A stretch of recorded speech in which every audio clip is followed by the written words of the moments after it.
आपका iconic class में स्वागत है। जैसा कि मैंने दो ऑलरेडी न्यूमेरिकल क्वेश्चन के बारे में आप लोगों को बताया है, आज तीसरे नंबर न्यूमेरिकल क्वेश्चन लेकर आया हूं, जिसमें मैंने आप लोग को F वर्ग बराबर F इंटू एस के बारे में बता दिया है। ठीक है, अब मैं दूसरे फॉर्मूले के साथ आपको इसको सॉल्व करने जा रहा हूं। ठीक है, पहले एज यूजुअल की तरह हम लोग क्वेश्चंस को फिर से समझ लेते हैं, समझने के बाद फिर से उसको सॉल्यूशन करेंगे। ठीक है, क्या क्वेश्चन है कि एक कुली 15 केजी बोझ जमीन से 1.5 मीटर ऊपर उठाकर अपने सिर पर रखता है। देखिए कुली, एक कुली है, वजन कितना रख रहा है 15 केजी। ठीक है, यानी ये 15 केजी अगर वजन है तो मास होगा, क्या होगा, ये मास होगा।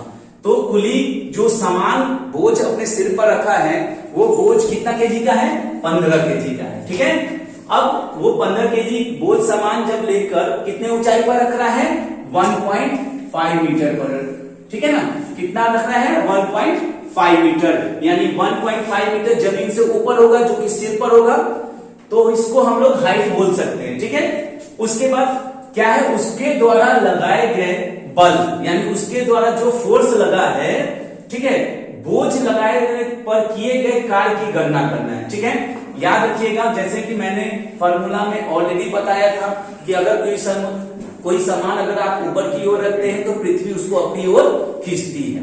ठीक है, तो जब पृथ्वी उसको अपनी ओर खींचेगी तो पृथ्वी के पास अपना एक गुरुत्वाकर्षण बल होगा, जिसको हम लोग ग्रेविटी बल कहते हैं, यानी ग्रेविटी कहते हैं, जिसमें जनरली उसका 9.8 होता है। लेकिन अगर बुक आपको जितना कहेगा उसी के हिसाब से आप काम कीजिएगा। बुक में आपको कहा गया है कि जी को वैल्यू रखना है आपको 10 मीटर पर सेकेंड स्क्वायर। ठीक है, तो क्या करना है, हमें सबसे पहले आपको देखना क्या है कि मास दिया हुआ है, हाइट दिया है और जी दिया। चलिए सॉल्यूशन उसका क्या है, उसका हल आपको अब आप लोग समझ लीजिए। मैंने क्या बताया कि मास कितना दिया है, 15 केजी का दिया, यानी बोझ कितना हो गया, 15 केजी का हो गया, यानी मास मैंने बता दिया कि मास कितना दिया है, 15 केजी दिया है। विस्थापन, यानी ये आप अगर चीज नीचे से ऊपर जाते हैं तो आप हाइट मानते हैं, या ऊपर से नीचे आते हैं तो गहराई या उसको ऊंचाई के लिए चलते हैं, लेकिन एक ये प्रॉपर डिस्टेंस भी होता है, दूरी भी होती है। तो उस दूरी को हम लोग एस से इंडिकेट करते हैं, एस मानते हैं, या आप उसको एच भी मान सकते हैं। ठीक है, क्योंकि आपने बोझ जब सर पर रखा है तो वो बोझ क्या है, आपकी ऊंचाई है। ठीक है, तो एक निश्चित रूप में 1.5 मीटर की दूरी भी तो तय कर रहे हैं ना सर तक ले जाने के लिए, तो इसको आप या तो एस या एच भी मान सकते हैं। इसको जनरली हम एच इसलिए मानेंगे क्योंकि इसमें हम ऑलरेडी मेरे पास जी का वैल्यू 10 मीटर पर सेकेंड स्क्वायर दिया हुआ था। ठीक है, चलिए जी का वैल्यू कितना दिया हुआ है आपको, 10 मीटर पर सेकेंड स्क्वायर। तो ऑलरेडी आपके पास एक फॉर्मूला मैंने लिखा था, ठीक है, जिसमें हम लोग को वर्ग बराबर होता है F इंटू एस। इसी को हम लोग अगर हाइट के हिसाब से मेजर किया जाए तो mgs होता है। ठीक है, तो s को आप लोगों ने क्या कहा, s को आप लोगों ने ऐसे कह सकते हैं कि mgh भी लिखा जा सकता है।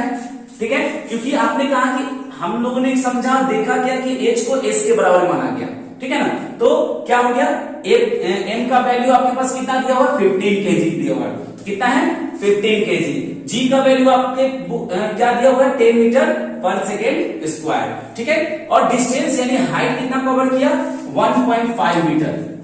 ठीक है, देखिए mgh का फॉर्मूला को इंडिकेट करके इस नंबर को मैंने पुट कर दिया।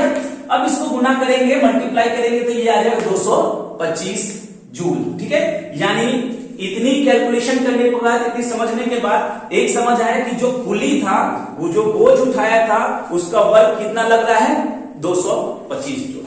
चलिए, मैंने अभी तक 3 क्वेश्चंस के न्यूमेरिकल को आप लोगों को समझाया। आशा करता हूं आप लोग को समझ आएगा, आ गया होगा। अगर आ गया होगा तो आप प्लीज सब्सक्राइब कर दीजिएगा, बेल आइकन को प्रेस कर दीजिएगा, ताकि आप लोग को नोटिफिकेशन जल्द से जल्द जो भी मैं वीडियो डालूं आपको मिल जाए।